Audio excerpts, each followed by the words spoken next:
CBC Bangla সংবাদে আপনাকে স্বাগতম। প্রথমেই শিরোনাম। খালেদা জিয়াকে নিতে কখন পৌঁছাবে এয়ার অ্যাম্বুলেন্স? বিএনপির মনোনয়ন পেলেন আপন দুই ভাই। বিএনপির প্রার্থীকে শুভেচ্ছা জানিয়ে যা বললেন শিশির মনির। সিইসির সঙ্গে বৈঠক করে কি বলে আসলো বিএনপি? খালেদা জিয়াকে নিতে কখন পৌঁছাবে এয়ার অ্যাম্বুলেন্স? বিএনপি চেয়ারপারসন ও সাবেক প্রধানমন্ত্রী খালেদা জিয়াকে লন্ডন নেওয়ার প্রক্রিয়া শুরু হয়েছে। তাকে বহন করা কাতার সরকারের অ্যাম্বুলেন্সটি মধ্যরাত বা শুক্রবার ভোরে ঢাকায় অবতরণ করতে পারে। তবে কাতারের আমিরের এয়ার অ্যাম্বুলেন্স বৃহস্পতিবার রাতে ঢাকায় পৌঁছানোর কথা থাকলেও টেকনিক্যাল সমস্যা দেখা দেওয়ায় তা বিলম্বিত হতে পারে বলে জানা গেছে। বৃহস্পতিবার বিকেলে গুলশানে চেয়ারপারসনের কার্যালয়ে এক সংবাদ সম্মেলনে বিএনপি মহাসচিব মির্জা ফখরুল ইসলাম আলমগীর বলেছিলেন, কাতারের আমিরের বিশেষ এয়ার অ্যাম্বুলেন্স ঢাকায় পৌঁছাবে রাতে। তবে সন্ধ্যা 7:30টায় একটি গণমাধ্যমকে তিনি বলেন, এয়ার অ্যাম্বুলেন্সে কিছু টেকনিক্যাল সমস্যা দেখা দিয়েছে, সেটার আশা কিছুটা বিলম্বিত হতে পারে। সব মিলিয়ে খালেদা জিয়ার লন্ডনের উদ্দেশ্যে রওনা হতে শুক্রবার সকাল 10টা পেরিয়ে যেতে পারে। কাতারের আমির Sheikh Tamim bin Hamad Al থানির এয়ার অ্যাম্বুলেন্সে করেই চলতি বছরের 7 জানুয়ারি চিকিৎসার জন্য লন্ডনে গিয়েছিলেন খালেদা জিয়া। সেখানে লন্ডন ক্লিনিকে ভর্তি রেখে কিছুদিন তার চিকিৎসা চলে। পরিস্থিতির উন্নতি হলে কিছুদিন লন্ডনে ছেলে তারেক রহমানের বাসায় থেকে চিকিৎসা নেন। অনেকটা সুস্থ হয়ে গত 6 মে এই একই এয়ার অ্যাম্বুলেন্সে তিনি দেশে ফিরেছিলেন। এদিকে বৃহস্পতিবার রাতেই লন্ডন থেকে দেশের পথে রওনা হচ্ছেন তারেক রহমানের স্ত্রী জুবাইদা রহমান। ঢাকায় নেমে তিনি ওই এয়ার অ্যাম্বুলেন্সেই শাশুড়িকে নিয়ে লন্ডনে ফিরবেন।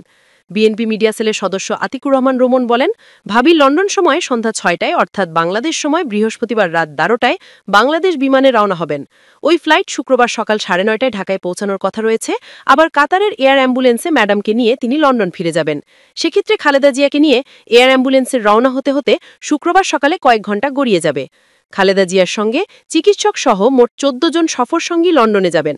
তারা হলেন খালেদা জিয়ার ছোট ছেলে প্রয়াত কোকোর স্ত্রী সৈয়দা সামিলার রহমান, বিএনপির স্থায়ী সমিতির সদস্য ড এজেডএম জাহিদ হোসেন, বিএনপি চেয়ারপারসনের উপদেষ্টা ড মোহাম্মদ আনামুল হক চৌধুরী, ড ফখরুদ্দিন মোহাম্মদ সিদ্দিকী, ড শাহাবুদ্দিন তালুকদার, ড নুরুদ্দিন আহমেদ, ড জাফর ইকবাল, ড মোহাম্মদ আল মামুন। আরও থাকবেন হাসান শাহরিয়ার ইকবাল, সৈয়দ সামিন মাহফুজ, মোহাম্মদ আব্দুল হাই মল্লিক, মোহাম্মদ মাসুদার রহমান, ফাতেমা বেগম ও রূপা শিকদার। বিএনপির মনোনয়ন পেলেন আপন দুই ভাই। আসন্ন জাতীয় সংসদ নির্বাচনে বিএনপির মনোনয়ন পেলেন একই পরিবারের দুই সহোদর। প্রথম দফায় টাঙ্গাইল 2, ভুয়াপুর, গোপালপুর আসনে দলের প্রার্থী করা হয় সাবেক উপমন্ত্রী আব্দুস সালাম পিন্টুকে। দ্বিতীয় দফায় বৃহস্পতিবার 4 ডিসেম্বর টাঙ্গাইল 5 সদর আসনে মনোনয়ন পেয়েছেন তার ছোট ভাই বিএনপির প্রচার সম্পাদক সুলতান সালাউদ্দিন টুকু। বিএনপির মহাসচিব মির্জা ফখরুল ইসলাম আলমগীর বৃহস্পতিবার 4 ডিসেম্বর গুলশানে চেয়ারপারসনের রাজনৈতিক কার্যালয়ে সংবাদ সম্মেলনে অঘোষিত প্রার্থীদের তালিকা প্রকাশ করেন। এতে সুলতান সালাউদ্দিন টুকুর প্রার্থিতা চূড়ান্ত হয়। টাঙ্গাইল 5 আসনে প্রথম দফায় প্রার্থী ঘোষণা না করায় অ্যাডভোকেট ফরহাদ ইকবাল ও সুলতান সালাউদ্দিন টুকুর সমর্থকদের মধ্যে যে উৎকণ্ঠা তৈরি হয়েছিল, নতুন তালিকা ঘোষণার মধ্য দিয়ে তার অবসান হয়েছে। টাঙ্গাইল জেলা বিএনপির প্রতিষ্ঠাতা সাধারণ সম্পাদক আব্দুস সালাম পিন্টু 1991, 1996 ও 2001 সালের জাতীয় সংসদ নির্বাচনে টাঙ্গাইল 2, গোপালপুর, ভুয়াপুর আসন থেকে সংসদ সদস্য নির্বাচিত হয়েছিলেন। 2001 সালে তিনি শিক্ষা উপমন্ত্রীর দায়িত্ব পান। এরপর তিনি 2003 থেকে 2006 সাল পর্যন্ত শিল্প মন্ত্রণালয়ের উপমন্ত্রী হিসেবে দায়িত্ব পালন করেন। অপরদিকে সুলতান সালাউদ্দিন টুকু বিএনপির মনোনয়ন পেয়ে এবারই প্রথম জাতীয় সংসদ নির্বাচনে প্রতিদ্বন্দ্বিতা করতে যাচ্ছেন। তিনি বিএনপির একজন শীর্ষস্থানীয় রাজনীতিবিদ, যিনি ছাত্রদল ও যুবদলের সভাপতি হিসেবে দীর্ঘদিন নেতৃত্ব দেওয়ার পর বর্তমানে বিএনপির প্রচার সম্পাদক হিসেবে দায়িত্ব পালন করছেন। রাজনৈতিক জীবনে আন্দোলন সংগ্রামে সক্রিয় অংশগ্রহণের কারণে একাধিকবার মামলা ও গ্রেফতারের মুখোমুখি হয়েছেন সুলতান সালাউদ্দিন টুকু। বিএনপির প্রার্থীকে শুভেচ্ছা জানিয়ে যা বললেন শিশির মনির। আসন্ন ত্রয়োদশ জাতীয় সংসদ নির্বাচনকে কেন্দ্র করে দ্বিতীয় দফায় 36 আসনে প্রার্থী ঘোষণা করেছে বিএনপি। এতে সুনামগঞ্জ 2 দিরাই সাল্লা আসনে মনোনয়ন পেয়েছেন নাসির হোসেন চৌধুরী। তাকে শুভেচ্ছা জানিয়েছেন ওই আসনে জামায়াতে ইসলামীর মনোনীত প্রার্থী শিশির মনির। বৃহস্পতিবার 4 ডিসেম্বর সন্ধ্যায় নিজের ফেসবুক আইডিতে এ শুভেচ্ছা জানান শিশির মনির।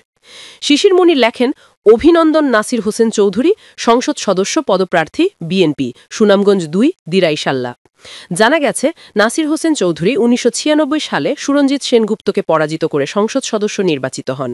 এর আগে ২ বার দিরাই উপজেলা চেয়ারম্যান ছিলেন তিনি। ছাত্র জীবনে ছাত্র ইউনিয়ন করতেন নাসির হোসেন। এছাড়া এমসি কলেজে ভিপি নির্বাচিত হয়েছিলেন তিনি।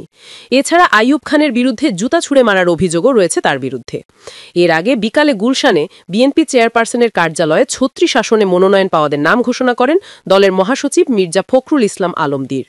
এ পর্যন্ত বিএনপি মোট ২৭২ আসনে দলীয় প্রার্থী ঘোষণা করেছে। এখনও ফাঁকা রয়েছে ২৮টি আসন। সিইসির সঙ্গে বৈঠক করে কি বলে আসল বিএনপি? অনিবার্য কারণ ছাড়া আগামী জাতীয় নির্বাচন বিলম্বিত হোক সেটা চায় না বিএনপি। জনগণের ভোটের অধিকার ফিরিয়ে দিতে ঘোষিত সময়ই নির্বাচন চায় দলটি। বৃহস্পতিবার সন্ধ্যায় রাজধানীর আগারগাঁও নির্বাচন ভবনে সিইসি এএমএম নাসির উদ্দিনের সঙ্গে বৈঠক শেষে বিএনপির স্থায়ী কমিটির সদস্য নজরুল ইসলাম খান সাংবাদিকদের এসব কথা বলেন। এ সময় উপস্থিত ছিলেন বিএনপি চেয়ারপারসনের উপদেষ্টা পরিষদের সদস্য ইসমাইল জবিউল্লাহ এবং ইসির সাবেক অতিরিক্ত সচিব ড মোহাম্মদ জকরিয়া। রাজনৈতিক সংকট ও সাবেক প্রধানমন্ত্রী খালেদা জিয়ার অসুস্থতার এই সময়ে নির্বাচনের তফসিল ঘোষণার বিষয়ে সাংবাদিকদের প্রশ্নের জবাবে নজরুল ইসলাম খান বলেন, আমরা নির্বাচনী প্রক্রিয়ায় আছি। অনিবার্য কোনো কারণ ছাড়া আমরা নির্বাচন প্রক্রিয়ার বাইরে যেতে চাই না। আমরা ১৫ বছর থেকে নির্বাচন যাচ্ছি। জনগণের ভোটের অধিকার আমরা ফিরিয়ে দিতে চাই এবং যথাসময়ে নির্বাচন হবে তা আমরা চাই। নজরুল ইসলাম খান বলেন, বর্তমানে সকাল ৮টা থেকে বিকেল ৪টা পর্যন্ত ভোটের সময়কে সকাল ৭:৩০ থেকে বিকেল ৫:৩০ পর্যন্ত করা যায় কিনা তা বিবেচনা করার প্রস্তাব দেওয়া হয়েছে। প্রতি বুথে ভোটারের সংখ্যা কমানো এবং মার্কিং প্লেসের সংখ্যা বাড়ানোর প্রস্তাব দেওয়া হয়েছে যাতে ভোট দেওয়ার কাজটি দ্রুত সম্পন্ন হয়। এছাড়া প্রয়োজনে ব্যালট বাক্সের সংখ্যাও বাড়ানোর কথা বলেছে দলটি। বিএনপির উদ্বেগের পরিপ্রেক্ষিতে নির্বাচন কমিশন জানিয়েছে তারা এই বিষয়ে নিজেদের মধ্যে আলোচনা করছেন এবং আগামী রোববারের মিটিংয়ে এ নিয়ে সিদ্ধান্ত নেবেন। কমিশনও চাইছে সব ভোটার যেন নির্বিঘ্নে ভোট দিতে পারে। তিনি জানান, বৈঠকে ভোটার আইডি তৈরির ক্ষেত্রে ন্যাশনাল আইডি কার্ডের বিকল্প হিসেবে পাসপোর্টকে ভ্যালিড ডকুমেন্ট হিসেবে গ্রহণ করার জন্য জোরালো অনুরোধ জানানো হয়েছে। যুক্তি হিসেবে নজরুল ইসলাম খান বলেন, অনেক নাগরিকের বিশেষ করে বিদেশে থাকা প্রবাসী বাংলাদেশিদের ন্যাশনাল আইডি নেই, কিন্তু তাদের সবারই পাসপোর্ট আছে। ন্যাশনাল আইডি ও পাসপোর্ট উভয়ই সরকারি প্রতিষ্ঠান কর্তৃক প্রদত্ত ভ্যালিড ডকুমেন্ট। প্রবাসী বাংলাদেশিরা ভোট দিতে চাইলেও ন্যাশনাল আইডি না থাকায় পারছেন না। এজন্য পোস্টাল ব্যালটের রেজিস্ট্রেশনের ক্ষেত্রেও পাসপোর্টকে বিবেচনা করার অনুরোধ করা হয়েছে। বিএনপির পক্ষ থেকে ব্যালট পেপার ছাপানোর ক্ষেত্রে কোনো বেসরকারি বা প্রাইভেট প্রেস ব্যবহার না করার বিষয়ে আলোচনা হয়েছে। অতীতে সরকারি প্রিন্টিং প্রেসেই ব্যালট ছাপা হয়েছে এবং দলটির আশঙ্কা প্রাইভেট প্রেসে ছাপানো হলে জটিলতা সৃষ্টি হতে পারে। নির্বাচন কমিশন আশ্বস্ত করেছে যে কোনো প্রাইভেট প্রেসে ব্যালট পেপার ছাপানো হবে না। খালেদা জিয়ার অসুস্থতা ও দেশের